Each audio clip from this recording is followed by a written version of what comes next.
welcome to the podcast, Buffy and the Art of Story. If you love Buffy the Vampire Slayer and you love creating stories or just taking them apart to see how they work, you're in the right place. Today, I'll be recapping Season 7, Episode 16, Storyteller, where Andrew annoys everyone by videotaping them and is forced to reckon with his past. I am Lisa M. Lilly, novelist and story expert, and you can find my fiction, my nonfiction books for writers, and back Buffy and the Art of Story episodes and books at my author website, lisalilly.com. Along with the recap of Storyteller, I'll focus on who the protagonist is, Buffy or Andrew, how the lack of clarity on that key question and the unclear conflict between the two slows the pace of the story, when falling in love with your character, as I suspect the writers did with Andrew,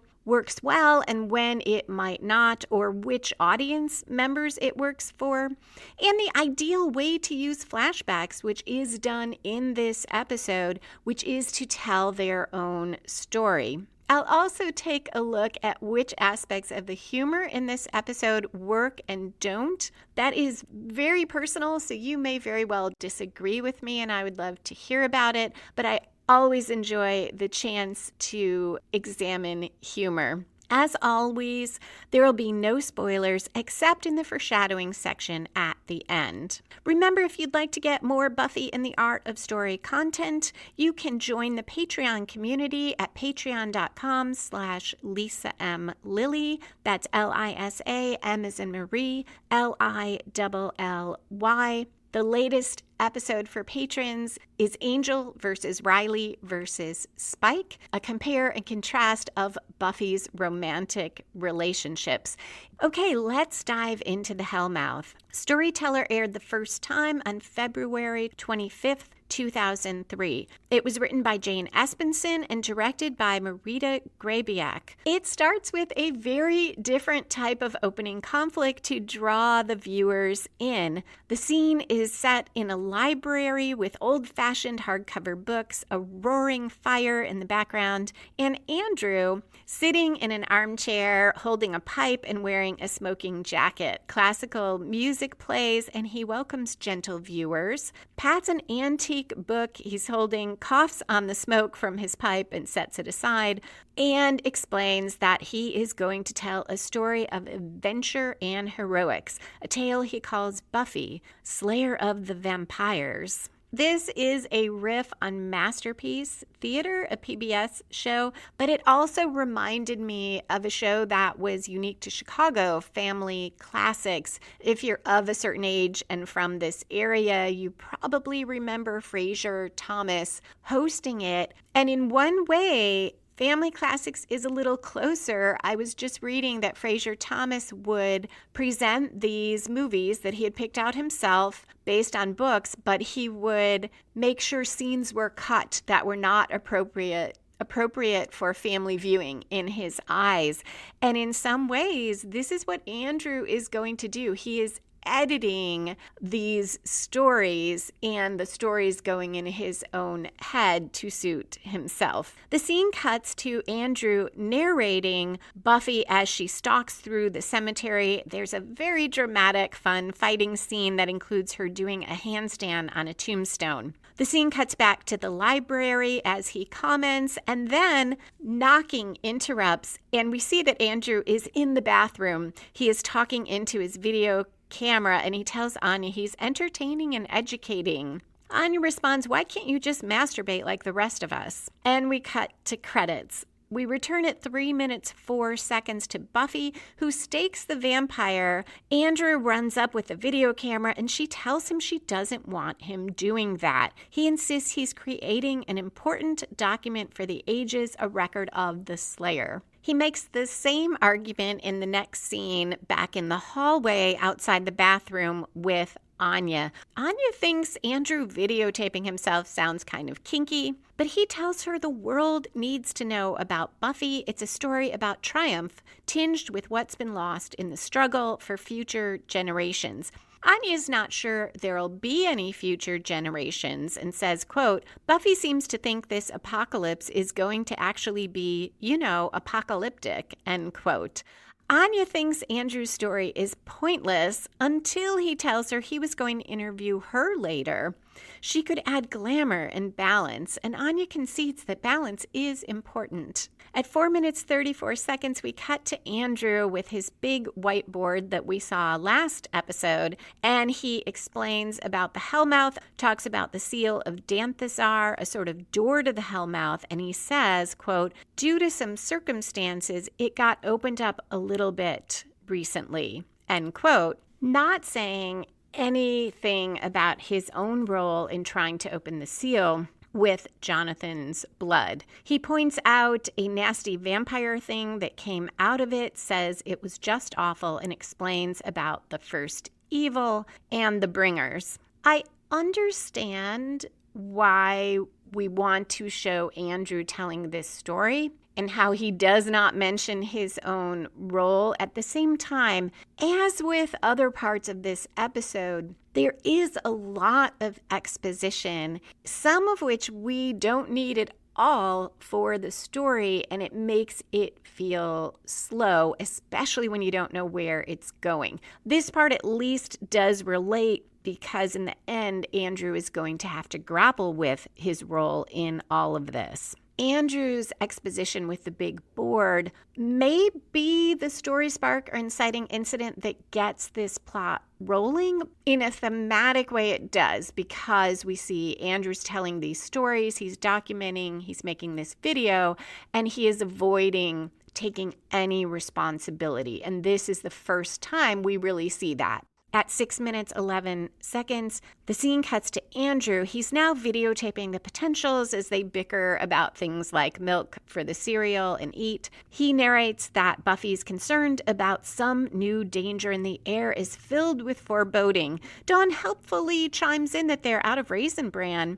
and Andrew says that's probably not the unknown danger. Spike enters and lights a cigarette. Andrew says it's time to do some introductions. He's standing near Amanda, who starts to introduce herself, very excited, and he basically says, oh, not you. He wants to start at the top. He shifts to Buffy.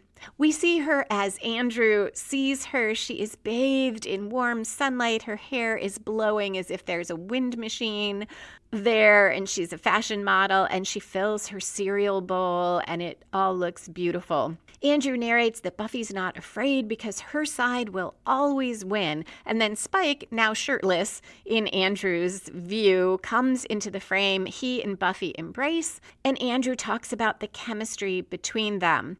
Then Anya comes into frame, also with the wind machine and a batch of grapes she's holding up. Andrew says she has a fiery temper and a vulnerable heart that she hides even from herself, which made me think of Anya's wedding speech, one of the many versions, but she talks about giving her heart to Xander for him to protect. She too looks very glamorous. Buffy interrupts and asks, can't they make him stop? But Rona thinks if they save the world, it might be nice to have a record of it. And Amanda says if they don't, nothing matters. And Kennedy says, that's catchy. Let's make that their slogan. Willow says the videos help the girls with training, and Xander doesn't get why it bothers Buffy. She says someone has to agree with her that this is a waste of time. She turns to Spike, but he doesn't care. As long as the camera's not pointed at him, it keeps the boy busy. Buffy, a bit cranky, says it's not about keeping busy, this is war. So more and more we have Buffy taking on that role that Giles had, where Giles is always reminding everyone that it's important, that we shouldn't be joking around. And she tells everyone there is something new and dangerous. Amanda and Dawn will stay home from school. She's had a vision of what's to come. She says hundreds and hundreds. And then Andrew steps aside, so we don't hear the rest. This is the first time I realized that what Buffy is talking about is her vision from last episode of all those Uber vamps. I don't know why that never clicked for me before. And I kind of wish we had gotten a bit more of it, if not here, somewhere. One of the reasons this season doesn't feel as strong to me is things will come up and then we won't get to see what Buffy is planning to do about them. That is a really big deal, what she saw, yet we don't get the potential's reaction. We don't get any sense of if she's got any idea how to deal with it. We just cut away. And it's because here, this is more Andrew's story, but it is a bit frustrating. Andrew leaves and he whispers to the camera that Buffy's motivating speeches tend to get a little long. Two things on that. One, I think that is why I missed that this wasn't a motivating speech. It was, hey, I got to tell you about this vision. And two, it is the writers making fun of something that the audience has no doubt noticed about Buffy this season, that she is giving a lot of lectures. And that is a good way to call out something that otherwise might feel like, oh, the writers aren't writing Buffy very well this season, or did they realize that they're making her kind of boring and pedantic? We see another character notice it and call it out. So we know that this is part of how Buffy's character is evolving this season, or is what she is doing under this great stress. Andrew says he'll check in later, but for now he'll talk about himself. He's a man with a burden, a dark past. He was once a supervillain. And then we get a mix of a flashback and Andrew's fantasy, because this is how he wants to recast his past. It's with him talking to Warren and Jonathan all about chemistry as they stand in front of all these beacons with colorful liquid inside and test tubes, and he's talking about what it will do and making Buffy magnetic, and Jonathan and Warren tell him he's the best and he's so smart. Andrew, to the audience on the video camera, says Warren was cool and wasn't Jonathan just the cutest thing? Then he checks in on Buffy, who's still talking, and the camera goes to Willow, who is looking bored, and Andrew comments that Willow usually has more tolerance for this kind of thing. So there is a lot of humor here, and this is what I meant in the beginning when I said what happens when writers fall in love with a character, because I'm pretty sure Jane Espenson talked about how much she loves Andrew. And this is an episode where if you love Andrew, you will love this episode. If you don't love Andrew, there is a lot that just doesn't seem that engaging. I do enjoy much of the humor. It's fun that Andrew's poking a little fun at Buffy, but I get bored at times because I'm not a big Andrew fan, and this is the risk when you really just love a character. Now, sometimes that's great because your readers might love that character, and there's nothing wrong with having an episode, or some authors do a book in their series that focuses on a particular character, and this is the Andrew episode. It isn't going to make someone like me not watch Buffy anymore, especially at this late stage, but it might grab some super fans of Andrew and make them really excited. So it is something that is worth doing. Just be cautious with it, especially if you are early in a book or a series. You might not want to do that until you're more established, so that non-fans will still hang in with you. Andrew notices that Kennedy and Willow are holding hands, and he says they were in a bad place, but things are looking up. And he narrates a bit of exposition about their past, which we don't really need for this episode. I guess it's nice to know they're getting along again, but we can see that for ourselves. He does say Kennedy pursued a reluctant Willow, but was frightened by the darkness still in the witch's mind, which thematically perhaps is there as a reference to Andrew's struggle with his own darkness. And it's there as a segue because he says he had his own encounter with Dark Willow. Now we cut to another flashback reframed as Andrew's fantasy version. It is the magic box where Willow attacked Andrew and Jonathan. And unknown to Willow, Anya was hidden and doing a protection spell. So we see in Andrew's memory, Willow doing all the things she did, attacking them, the lines she said, including, "That's one effective protection spell." But Andrew is acting like he's the one who repels the spell. In his version, he's fighting back to Willow. He thanks her for complimenting him and lectures her about how much stronger he is. This is the start of the flashbacks, the journey Andrew will go through, even though they are not real flashbacks, they're reframed. Andrew starts by reframing himself both as more powerful than he was and more actively evil. Andrew always had these evil intentions from almost the first time we see him. He's kind of going along for the ride and not recognizing how dangerous what the trio is doing is at the start of season 6, but he pretty quickly gets on board, and now he is amping it up in his memory. There's silence in the kitchen. Andrew notices and thinks Buffy stopped talking. She must have gone to work. The scene cuts to the school. Buffy breaks up a fight between students. She sees a girl standing near the lockers starting to turn invisible, as Marcy did in season 1. Buffy calls out to her, says, "Hey, shy girl." But the girl still is fading away, turns invisible. Buffy semi-slaps her face, not hard, just to bring her back, and the girl appears again. She's very happy that Buffy knows she's there. They are interrupted by another girl who comes out of the restroom crying. The mirror called her fat. Then a boy tells 2 others he's so stressed he feels like he's going to explode. Buffy intervenes, tells him he needs to calm down, asks if either of the others could give him a foot rub. We cut to her going to the principal's office. Robin has a cloth to his head. He's bleeding because someone threw a rock at him, and then there were 2 more thrown at him after that. He asks what the hell is going on. There is still some chemistry between him and Buffy as she puts a Band-Aid on his head, and she tells him that over the Hellmouth, the way a thing feels starts being that way for real, and she has seen all of these things before, but not all at once. I struggled a little bit with this. It felt like these shoehorned in references to previous seasons, and I am not sure it's accurate. Yes, in the Marcy episode, that did happen.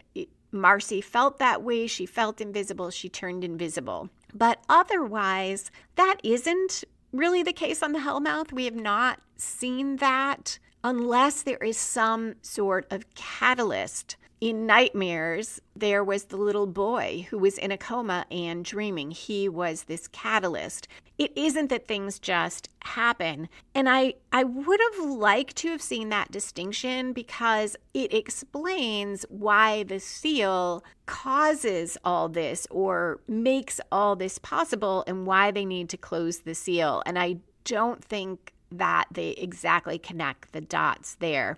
And as a viewer, I'm sitting there thinking, wait, that doesn't seem right. That doesn't seem like the lore of the show. But Robin and Buffy both agree it's like hell busting out all over. We get a quick cut to Andrew tapping the whiteboard and the drawing of the Hellmouth there. Then Buffy, in answer to Principal Wood's question, says the worst that can happen is war.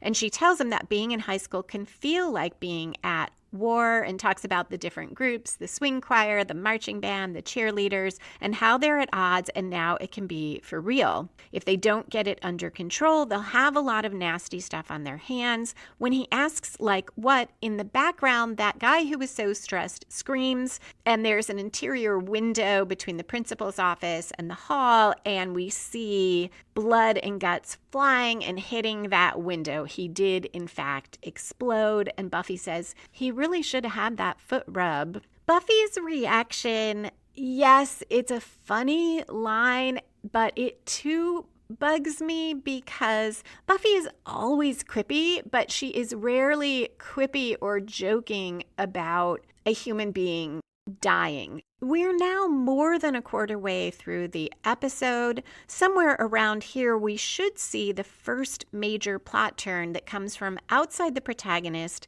spins the story in a new direction, and raises the stakes. Now, that previous scene could be that major turn because things are dire, though Buffy quips about it. The student exploding shows that what she said is true. Very dangerous things are becoming real. We already knew it when the girl starts turning invisible, but this is someone dying because he felt so stressed. And she's made the point about war. So all of that spins the story. They need to do something now about this. It's from outside Buffy, and it raises the stakes. It also raises the question, is Buffy our protagonist? And I will talk about that in a bit.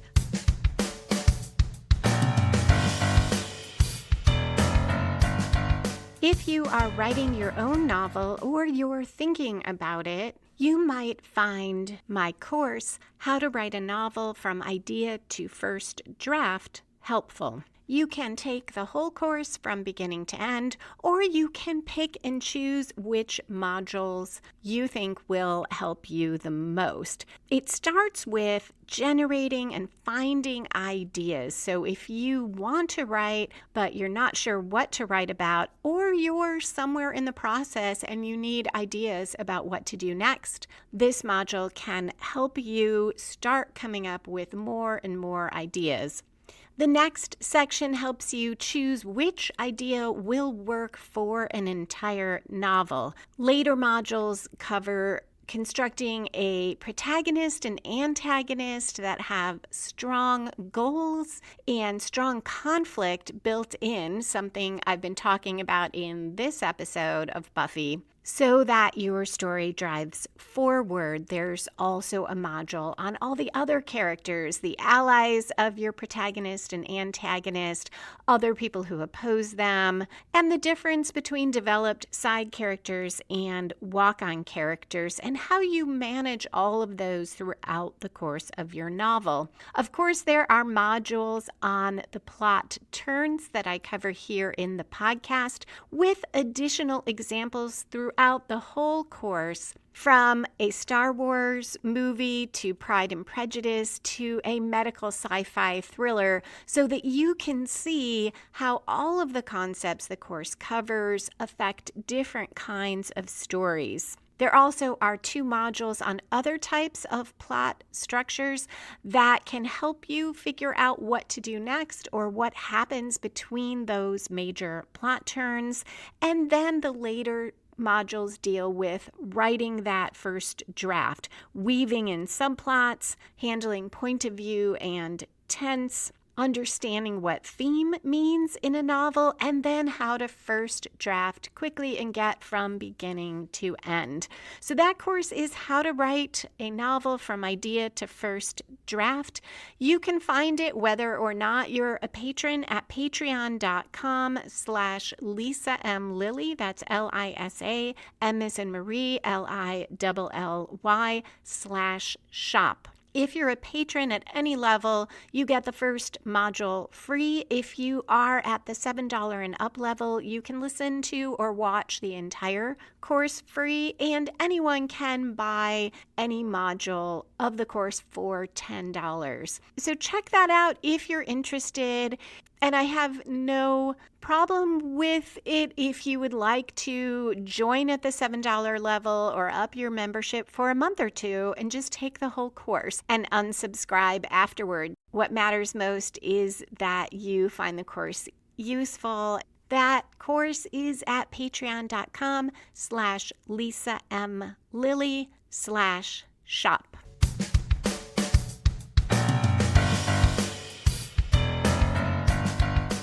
The scene cuts to Andrew. He is videotaping Dawn, calls her a typical teenager with a smile that lights up the room, and says she used to be a key. More exposition, and I'm unclear why it's here because this does not play into this episode at all, which makes it feel like filler. I am liking Dawn this season, as I said last time, so I certainly don't mind seeing her here. I would have liked this quick moment to tie into something, though. Now we get a little more humor, which works better for me. Andrew is taping the living room, and it seems like he's focusing in on Willow and Kennedy kissing on the couch, especially because we got that previous commentary on them. And he's saying, oh, this is something really interesting. And then the camera shifts to show the window sash and the great work Xander did on it, fixing it.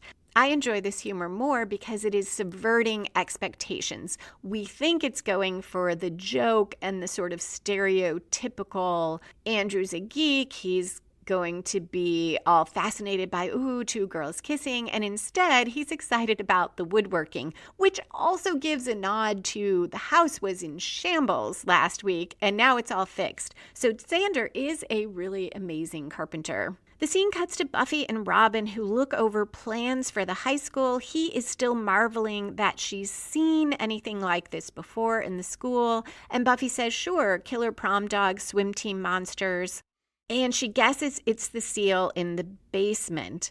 This feels slow to me as well. They could have had this conversation. They, in fact, did have this conversation in the previous scene. So it feels like a reason to give more references to past episodes. And there are a couple fun lines here because they talk about how all this energy is trying to escape. And Buffy says, and it's getting all. And Robin jumps in and says, focusy. And Buffy says, careful, starting to speak like me now. This is probably the first major plot turn. It's quite late in the episode, but this really spins the story because now the focus is specifically on we have to do something about the seal. Now the scene cuts to my favorite part of the episode, the beginning of a subplot between Xander and Anya. And with any subplot, you don't necessarily have all the major plot turns that you have in a main plot, but you have some sort of beginning conflict and some sort of midpoint, and obviously you need a resolution. Here we have the conflict of Xander and Anya sitting together on the couch. They look a bit awkward, and Andrew sets off the conflict by saying that exactly 1 year ago, Xander left Anya at the altar, and what does Xander have to say about that? Xander is shocked. He was not expecting that to be part of the interview, but Anya would like an answer as well. Xander says he's apologized enough. This goes back to his first date with Lissa, the demon, who suggested that to him, that maybe, it was time to be done with it. And he's going to echo a little more of what she said. This is something I really love about Buffy. Just because a character is evil and wants to kill you doesn't mean they might not have some great insights about your life. So after he says he's apologized enough, Andrew comments, well, that means Xander thinks it requires an apology. Xander agrees, but when Anya pushes him on whether it was the right thing to do, he tells her it was. If he married her, it would have been against everything he thought was best, and it wouldn't have worked. Anya argues, but they still spark with each other. They still get jealous, and she says, quote, you still love me, end quote. Andrew asks if that's true. This is leading to the midpoint of their story. It is going to be some sort of reversal or commitment by Xander or for Anya. But we don't find out yet because we go back to Buffy and Robin. Now they're looking at the seal, which they had covered up with dirt in a previous episode, and now it's exposed again. And Buffy says she swears they covered it up. And Buffy tells him she had a vision of an army of vicious vampire creatures. So we get that reference again. So it isn't that it's dropped. I said earlier, season 7 opens things and drops them. But we're still not going to get any sense of what she might be thinking of doing other than trying to make sure the seal is closed. He asks, though, how does she know it was a vision and not a dream? And Buffy says something like, if you're running for a bus naked, that's a dream. An army of vicious vampires, that's a vision. And Robin says, a bus to where? Also funny and a nice subverting of expectations. The stereotypical thing would be he's picturing Buffy naked, and it has a double layer because he says a bus to wear, but the double entendre is that he must have been picturing it to ask the question, and they both exchange a look, and she knows he's saying it in fun. And I did think that was a fun exchange between them. So we're adding to this bit of chemistry because now it's going to make it seem more disturbing what happens. She tells him she knows the last Ubervamp came out of that seal. Robin stands on the seal, crouches down, and touches it, looking at the designs on it. Buffy tells him Willow did research on them, and Robin questions why she trusts Willow. And we start to see that something is taking him over because he then says, why do any of them trust each other? They've all been evil at some point. Buffy tells him that's not true. Willow had a bad patch, and I've never been. And in a deep, gravelly voice, Robin tells her evil is as evil does. He stands, his eyes roll back, so we just see the whites. And he says in that same voice, he knows what she's doing. She's screwing that vampire, quote, you filthy whore, end quote. He lunges for Buffy. She steps aside. He ends up on the ground, but off of the seal. And he comes to, and it's not clear if he remembers what he said or did, but he says he thinks he was taken over by the first. They agree they need to close the seal, and Buffy knows who to talk to, the guy that fed it its first drop of blood. It's a little bit confusing to me, this idea of opening and closing the seal, because when Xander was strung up over it, we saw it actually open, where a piece of it, a triangle of it, popped up and the Ubervamp started coming through.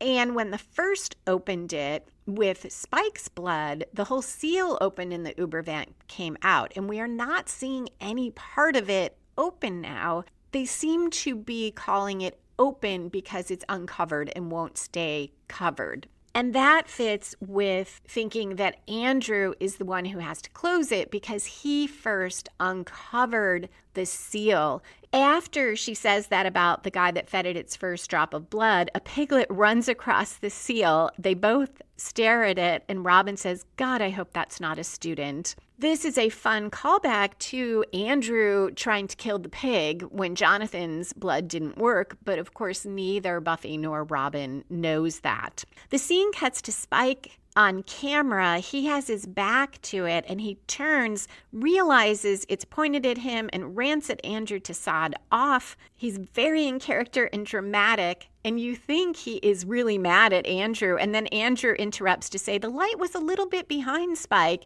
And Spike, now very friendly, says, oh, right. He shifts position, asks if this is better, and starts his rant all over. Just as much drama, feeling just as real. And that, too, I love that humor, and it really grows out of Spike's character. The scene cuts back to Xander and Anya. Anya says Xander keeps dodging the question, which was, does he still love her? Xander says she knows how he feels, and she's the one who didn't want to keep seeing each other. She says this is where they, quote, hop on the merry-go-round of rotating knives, end quote, blaming each other, and they both end up cut to shreds. She just wants to know if he still loves her, and he finally says yes, he always will. He just doesn't know if that means anything for them.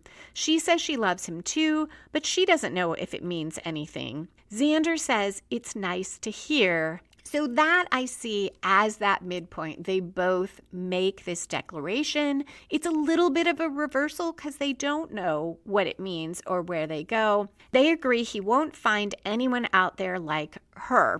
The scene shifts so we get the video view of it. So it says play in the corner and the coloring changes. We thought we were watching it in real time with Anya and Xander talking, but it's actually Andrew watching it. Xander says he's more replaceable. Anya disagrees. There's no one like him. He's willing to stand up to danger even when he has no weapons. Andrew is in frame now, and he mouths the dialogue as the two of them agree that they fit together great, and they're still in each other's hearts. Andrew looks teary and rewinds to the line, I'm not going to find anyone out there like you, am I? And the response, it doesn't seem likely. It is nice to see this side of Andrew rather than goofy Andrew. and to see Anya and Xander moving toward a better place. We are now around the midpoint of the entire episode. Typically here you see the protagonist make that major commitment or suffer that major reversal, and it isn't that clear if we have either one. You could see Buffy saying she needed to talk to Andrew, that they had to go to the person who spilled the first drop of blood. Though Andrew doesn't know it, that is a reversal for him. He is now in Buffy's crosshairs. Is it a commitment for Buffy? I don't know. It's more her figuring something out. And this brings me to the who is the protagonist question. It is a tough one in this episode. So I look at three things, thanks to Lonnie Diane Rich of How Story Works, to figure out who the protagonist is. And I have found if you can answer these clearly, you've got a very strong structure for your story, and it tends to move quickly, even if two of them are really clear. Here, none of them are super clear. They are who actively pursues a goal throughout the story, who is the main point of view character, and who has the most at stake. Buffy is actively pursuing closing the seal, but that doesn't start until well into the story. Before that, she has the same active goal she has had, which is to defeat the first. She gets to the school, and there's an active goal of stopping what's going on, protecting the students. So she's very active. Now she's going to be even more so in this second half. Andrew is actively pursuing a goal as well, which is, at least in his mind, to document what's going on. It is really to stay out of it, to ignore his own role or to reframe his own role. And we do see that somewhat early when he has that first flashback of being the leader of the trio. So it is telling a story to himself where he is somehow both more evil and more powerful, but has no responsibility for the first being able to do more evil in the world and bringing that Ubervamp out. As far as point of view, we get quite a bit of Buffy. We get some Anya and Xander, but that is at least half the time framed through Andrew. And we do see a lot of Andrew. So he probably has a little bit more point of view than Buffy. And that's significant in a show where Buffy is the main character. So that weighs a bit on Andrew's side. However, as we go into this second half, we will sometimes be in Andrew's head, but we are largely viewing him from Buffy's perspective as she tries to get his help in closing the seal and then force him to confront what he has done. So the second half leans toward Buffy. Then who has the most at stake? When it comes to personal stakes and emotional stakes, Andrew has more. His whole self-image, who he is now, who he was, and who he will be, is at stake. And he believes his life is at stake. Buffy's stakes, likewise, very high. There are the ongoing season stakes of defeating the first, stopping the apocalypse. But for this particular episode, she also has stakes, which is the school itself is starting to implode and turn into a war zone. She wants to stop that and make sure no more of those Ubervamps get out. So those are really big stakes as well. Whichever of them is the protagonist, the other is the antagonist, because the antagonist's one job is to push against the protagonist. This becomes a little problematic too, because Andrew initially isn't doing things with the aim of pushing against Buffy. He's having an internal struggle, and likewise, Buffy is not, until the second half, pushing directly against Andrew as to the main plot as far as we can tell.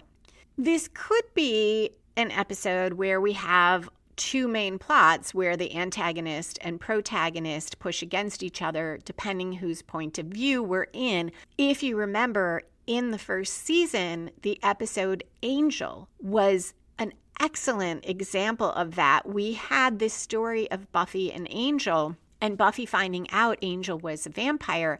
And you could trace it from Buffy's point of view or Angel's point of view. And whichever way you looked at it, it was a very strong story with high emotional stakes and plot stakes and a very well-structured plot.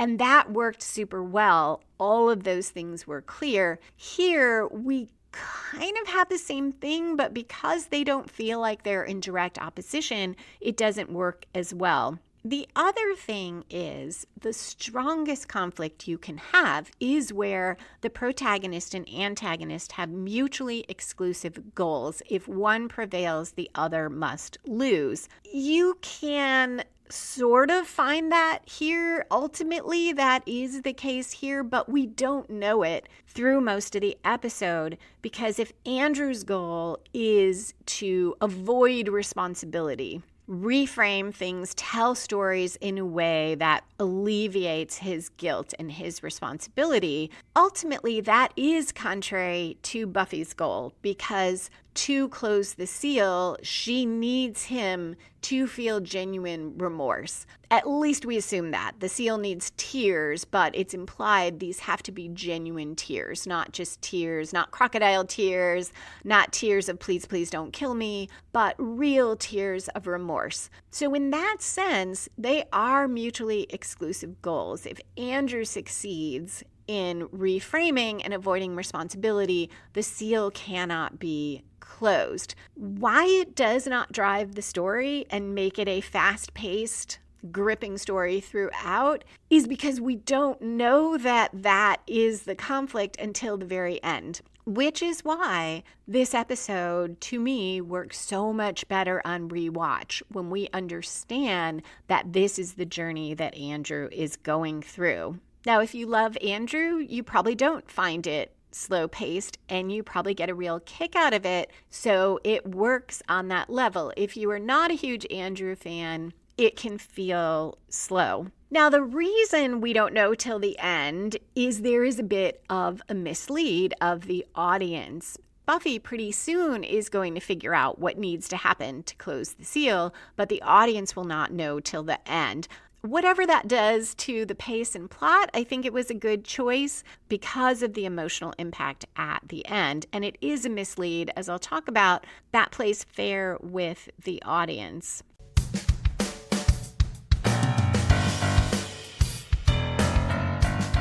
A short personal update.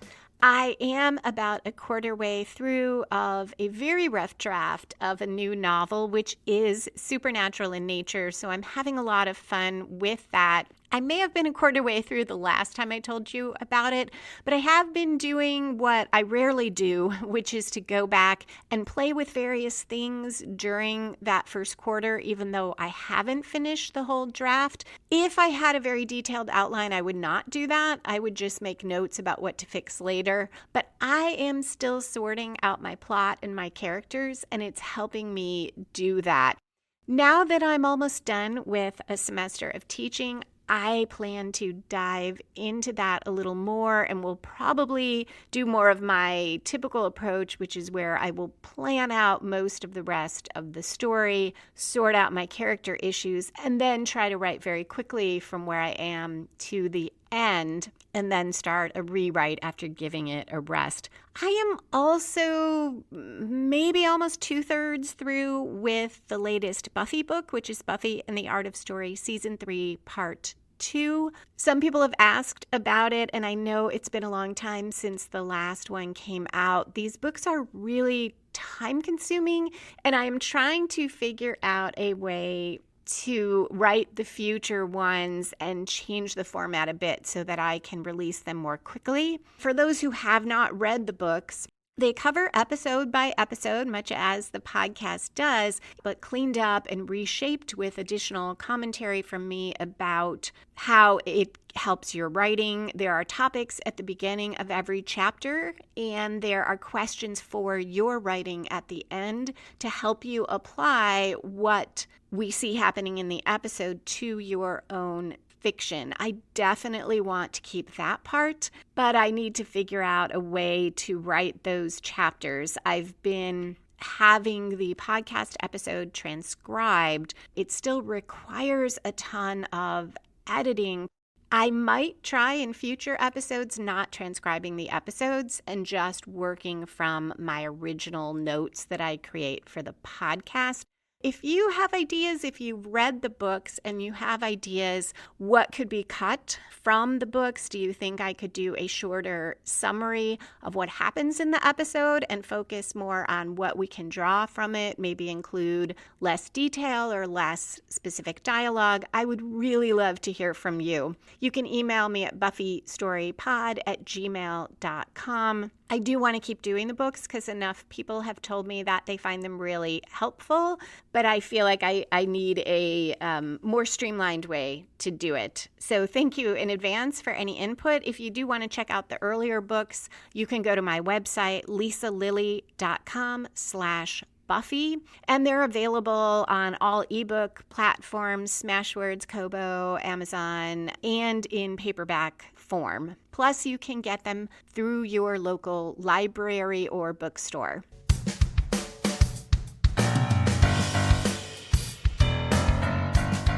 We left Andrew watching that video of Anya and Xander. Robin and Buffy burst into the house. They tell Andrew how bad things are getting. It's like a war. And he, at first, is excited he can document the war. But Buffy makes it clear, no, she's not coming to him to document. She is coming to him to act. The seal is his responsibility. He's got to do something before it tears everything apart. And this is right around the midpoint. So we could see this as the major reversal for Andrew. The scene cuts to the seal. Students trance-like trudge into this basement room and they kneel around the seal in a circle. They lift their arms and chant and it glows, and we cut to a commercial. On return, it's a flashback to somewhere in Mexico in 2002. That same chanting sounds in the background. Jonathan and Andrew are in this dilapidated-looking old bed, and there are flashes of the Turcan, the seal, the bringers killing potentials. They both wake up gasping, and they have had that same dream again, very frightened. Andrew repeats the Spanish words from beneath you, it devours. And he talks about them being fugitives, haunted by their past, tormented by words they don't understand. Jonathan says he doesn't deserve it. He's not even that evil. And Andrew says, I thought you were evil. Jonathan responds, yeah. And Andrew says, sure. So Andrew is encouraging Jonathan that, in fact, he is evil, and Jonathan appreciates being noticed for that. So in this flashback, before Andrew was making himself more evil and powerful, now we're continuing on that theme that even though the two of them had a little bit of a rethinking of their positions at the end of season 6, they maybe realized they were on the wrong side, but then they took off and now they're both back to kind of wanting to be evil. The scene cuts to Andrew in the present. He's holding a glowing crystal, and it has been helping him remember. And Willow says they're getting off track. So Andrew has been telling them the story of this flashback. Buffy keeps questioning Andrew and refuses his request for a cool, refreshing Zima, which I find funny because in Agents of S.H.I.E.L.D., and this won't spoil anything, one of the characters loves Zima. So somebody in the writer's room must really like Zima. Buffy asks how Andrew knew the seal was there or what to do with it. He claims he forgot, and he says he's not part of this. He's a detached journalist recording with a neutral eye. Buffy threatens to smash the camera, and he promises it's about to get relevant because Jonathan's going to go to the bathroom. We go back to the flashback, and Jonathan says, I'm going to go to the bathroom. Warren appears when Andrew's alone. Andrew is so glad to see him. Warren tells him he looks good. Andrew's flattered, and Warren asks if he got the knife. Andrew shows it to him, but says he doesn't think he can do the stabbing. Jonathan's been a good friend. Warren the first, of course, reassures him that he can do it, and Jonathan's blood is a powerful tribute to something bigger, and Jonathan will be rewarded. All three of them will be. They'll live as gods, and we get a flash of Andrew's vision of that, which is the three of them playing harps and wearing togas and singing in a field of flowers. Willow, in the present day, tells him, go back to what he just said, and he returns to that vision of living as gods. And Willow says, no, the knife. And he says it's in the kitchen cutlery drawer. The others are shocked, but he says, well, they didn't have any steak knives, and he washed it. Willow wants to see it because one of the things Andrew told them was that the first said to drive the words deep into Jonathan. When they look at the knife, it has a demon language on it. Andrew translates. It says the blood spilled consecrates to the oldest evil. Willow takes the knife and says she'll work on it. The scene cuts to Willow and Buffy. They're in the other room. We can see through the doorway. Willow's at the computer saying she thinks she can do it. So she's clearly at the end of her research, and she and Buffy were alone in that other room. So we know there's something we aren't being told, whatever it is Willow learned and whatever she is telling Buffy to do. That's why this mislead works, because the audience is aware they're not getting the details. We don't know it's important, but if we go back and watch, we can say, oh yeah, there were things that we did not hear Willow say and Buffy did.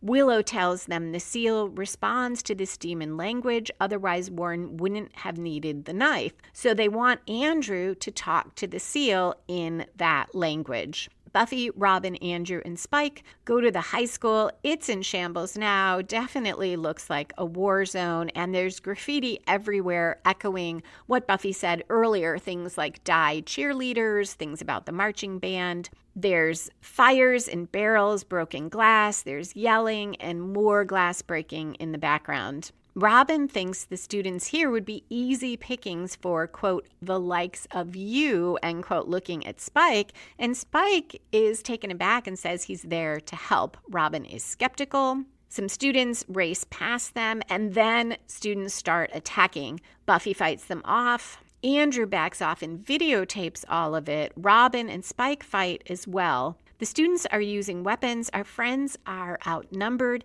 and this is why it's good that Spike has his chip out. If it were still functioning, he would not be able to fight or even defend himself against these students and would probably end up dead. Buffy does remind Spike not to kill anyone. They are just students, and he says they'll live. Somewhere around this point in the episode, we should see the last major plot turn that should grow from the midpoint, take the story in another new direction, and further raise the stakes. And generally, from the midpoint on, it should be the protagonist propelling the action. Before that, the protagonist can mainly react.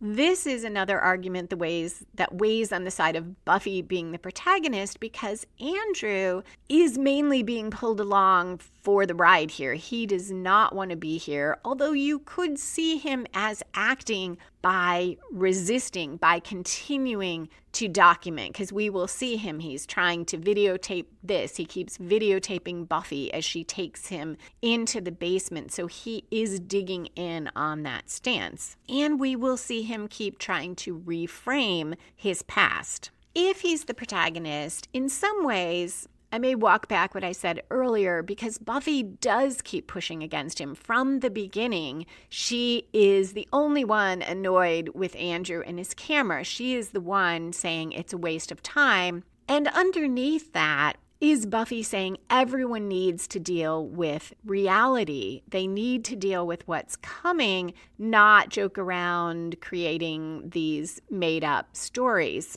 So in that sense, I guess she does push against his narrative from the beginning. Buffy tells Spike and Robin to hold the line above. She takes Andrew down the stairs, and she shuts off his camera and tells him she doesn't want a biographer, especially a murderer. Andrew claims that's not really what happened. Buffy says he stabbed Jonathan to death. What else was it? Andrew tells his first story of what happened, We see it in a flashback that somewhat tracks what we saw happening early in the season, but as with the other flashbacks, it is reframed. In this one, Warren is there. Only Andrew can see him. Andrew argues with Warren. Jonathan is confused, doesn't know who Andrew is talking to. Andrew says, quote, "He's making me do it," end quote. Jonathan, seeing the knife, lunges at Andrew while Warren is yelling, and Jonathan gets stabbed accidentally and falls on the seal. Andrew shouts at the ceiling, screaming, so distraught. And he tells Buffy he's paying for a crime he didn't commit. He's trapped by circumstance. Buffy says she thought he'd say that. She saw Robin Wood possessed like that earlier. Immediately, Andrew tells a new story, a new flashback. Andrew's eyes roll back. We see the whites of them, and he stabs Jonathan as Warren watches, but he's clearly not in control. Then he drops the knife and says, quote, "What have I done? Get out of my brain." End quote. And Buffy says, "You just completely changed your entire story." Andrew has progressed from wanting to see himself as more evil, more powerful, the leader of the trio. Then we get the first manipulating him, Andrew making some protests, saying he doesn't want to stab Jonathan, being reassured that they'll live as gods, it'll be okay. And somewhere in there, he agrees he's going to stab Jonathan, and he has the knife. Now we see he stabs Jonathan, but he has these two different versions, and in both of them, he is not responsible. He is trying to avoid responsibility. The flashbacks are telling the story of how and why Andrew killed Jonathan. And that story that the flashbacks tell is going to meet up with the present day and resolve in the present day as our main plot resolves when Andrew finally faces up to what he did. This is the ideal way to use flashbacks because it's not just to give us exposition or tell us something that could come out in dialogue. It is to tell its own story, which makes it more engaging to the viewer. And the flashbacks show Andrew's struggle with who he is as a person and with his own guilt, which is echoed in the present day story.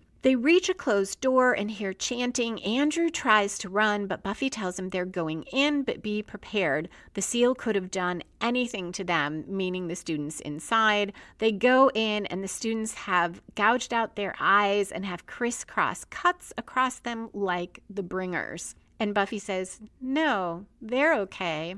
Unlike the quip about the guy who exploded, this quip worked for me because it's an ironic comment that recognizes the awfulness of it. So it doesn't make a joke of what happened. It makes a joke of the expectation that maybe it wouldn't be too bad, or of the hope that it wouldn't be too bad. Then we cut to a commercial. On return, we're with Xander and Anya. They are in bed, and they're talking about how nice that was. There are candles lit around them. Xander says he feels good. Anya agrees and says, well, yeah, I'm a Spitfire in the bedroom. They talk about how nice it was to do this again. Anya says, one more time at least. Xander asks if that's what it was, a one more time. She asks if he thinks there should be more. At first he says he doesn't know, and it was nice. And then he says it felt like a one more time. Anya responds, I think maybe we're really over, which is, it's good, right? Now we can move on. And Xander says, sure. This resolves their subplot, and they have reached what feels like a better ending to that aspect of their relationship. On earlier watches, I was unsure. Sometimes I thought Xander wanted it to be more and Anya didn't. Sometimes I thought Anya wanted more and Xander didn't, and that the other was disappointed. There is ambiguity there that you could read it either way. You could read it that they both want more, but they both think the other thinks it's a one more time. But on this really close watch, I took it as them being in the same place, that is what it was. I would love to hear your thoughts on that too, if you read it differently, if it changed for you on rewatches. Back at the high school, Spike wonders what is keeping Buffy and Andrew. He thinks they should be back. More students attack. Robin and Spike fight them off. And then Robin, as Spike is still fighting and has his back turned, grabs a stake-shaped piece of wood and lunges for Spike. He only doesn't succeed because another student attacks, gets in the way, and unintentionally saves Spike. The scene cuts to Buffy fighting those students, Andrew recording in the corner and says she's like a woman fighting for more than life. And he goes on and on. He's pretty poetic in his narration. The students finally all run away, and Buffy says, "It's your turn, Andrew," and pulls that knife from her pocket. This is the start of the climax where our protagonist and antagonist have their final conflict and resolve the main plot. They are opposite each other around that seal, and they walk slowly around it, Buffy approaching, Andrew retreating. He asks if he's supposed to talk to the seal. Buffy tells him that doesn't really make sense, does it? It doesn't understand words, it understands blood. Andrew argues that blood opens it. They don't want to do that. But Buffy tells him Willow researched, and it turns out the blood of the person who awoke it is a different deal. It reverses the whole thing. Andrew asks how much blood. He is breathing hard, very frightened, and Buffy says she doesn't know, maybe not enough to kill him. Andrew starts to talk again about his redemption, being poetic, and Buffy tells him to stop.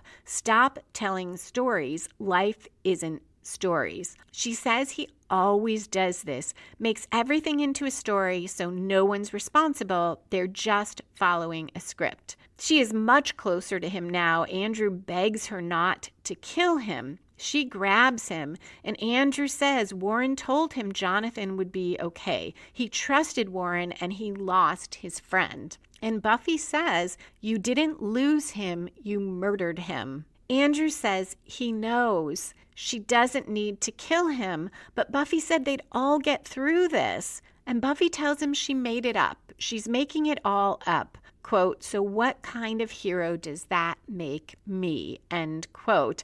And I love this glimpse we get of Buffy's doubts, of how Buffy feels, and maybe why she pushed so hard against Andrew wasn't just she wants everyone to deal with reality. She cannot live up to his story about her as this hero who always prevails. She knows it might not happen this time. She knows it's never a given, and she is not that fairy tale hero. Andrew is near tears now. He tells her she's doing great. Buffy is doubtful and tells him she doesn't like giving all these speeches about how they're going to live because they aren't. It isn't a story about how good triumphs just because good triumphs. Referencing him saying back in the kitchen, she knows her side will always win. She doesn't know that. And Buffy says good people are going to die. Girls, maybe me,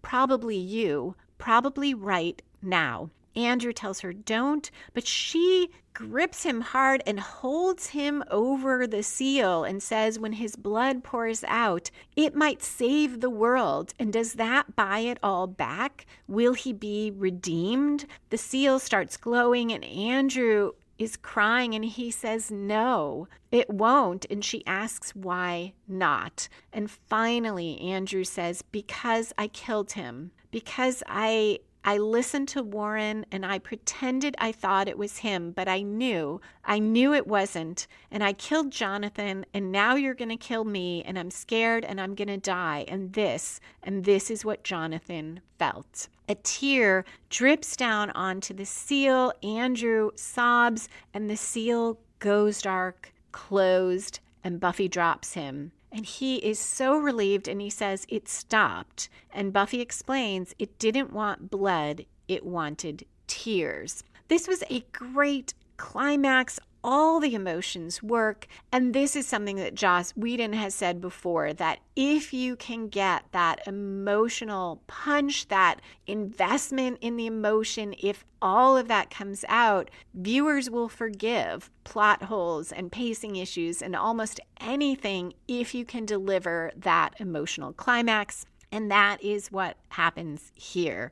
At this stage is only when we can see, if we look close, why their goals were mutually exclusive and what the real conflict was throughout. Now we're in the falling action, where the writers tie up loose ends and resolve subplots and continue season arcs. Andrew thanks Buffy, and he observes that she wasn't really going to stab him. Buffy agrees that she wasn't, but he asks what if tears didn't work. And Buffy just looks at him and leaves. She does seem to have sympathy for him, but we don't get an answer what she was going to do. The scene cuts to the upstairs hallway. Robin and Spike are fighting, but suddenly the students just stop fighting and walk away, and Robin says she got it done. Nice reference to Get It Done, the last episode title. And Spike says always has, and Robin responds so far. We end where we began. Andrew in the bathroom tells the camera, now being honest, that he killed his best friend. There's a big fight coming. He doesn't know what will happen. He doesn't think he'll live through it. He says, quote, that's probably the way it should be. I guess and then he turns off the camera. The last shot is him clicking the remote. That is it for the episode, other than foreshadowing, which does include spoilers. If you find the way I talk about story helpful and want to apply it to your own writing, you can check out that course on plotting and writing your novel. And you can download for free story structure worksheets. Go to writingasasecondcareer.com/worksheets. If you're not sticking around for foreshadowing, thank you so much for listening. And a special thank you to patrons who belong to the Patreon community and help support the podcast. One more heads up. After the next episode, I will be shifting over to Angel for a bit because there is going to be a crossover and because Faith will be on Angel. So I will cover the Angel episodes Salvage, Release, and Orpheus after the next Buffy episode. So I hope you will come back for that episode, Season 7, Episode 17, Lies My Parents Told Me, where Robin tries to kill Spike and Giles is in on the plot.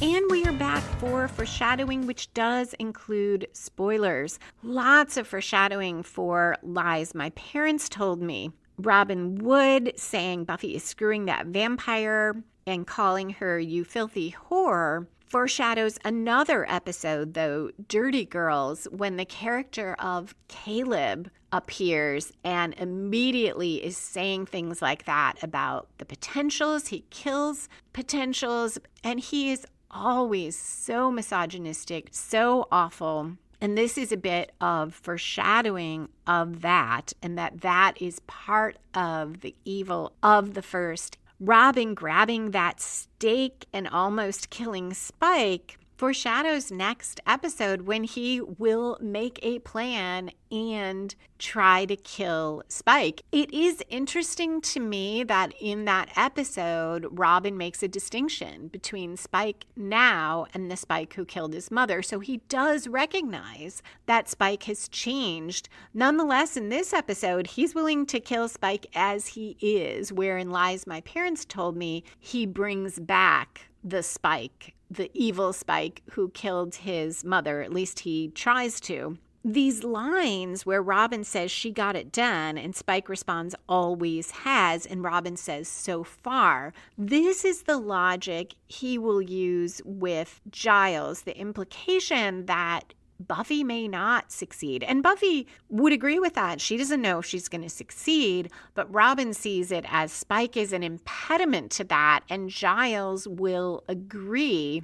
The other foreshadowing, pretty minor, but This episode linking Andrew and Anya, we learn so much more about Andrew, and we get more of Anya. She's been very combative with Buffy. She's been very angry at Xander. But in this episode, we see her being vulnerable. So both Anya becomes more sympathetic and we know Andrew better and better. We're going to have an episode not too much later where we spend a lot of time with Andrew and Anya doing that wheelchair fighting in the hospital, building them up to create the tension over who is going to survive. I am sure this was intentional so that Anya's death is particularly devastating because we've had more sympathy for her and because we kind of think it's going to be Andrew. Andrew says, I probably won't survive. There's that feeling that maybe he shouldn't because of his role, but instead it is Anya. And Andrew will use his storytelling, you could say, for good, because he tells a story of Anya's death that makes Anya more heroic, makes Xander feel better about it. So this episode foreshadows that as well. That is it for foreshadowing and the episode. Thank you again for listening. Please come back in 2 weeks for Season 7, Episode 17, Lies My Parents Told Me, where Robin enlists Giles in a plan to eliminate Spike. You can find back episodes of Buffy and the Art of Story, as well as the Buffy and the Art of Story books and all my fiction at lisalilly.com. To support the podcast, hear extra bonus content, and get each regular episode a few days early, join the Patreon community at patreon.com/LisaMLilly. That's Lisa, M as in Marie, Lilly. Music for this episode was written and performed by Robert Newcastle. Buffy and the Art of Story is a production of Spiny Woman, LLC. Copyright 2024. All rights reserved.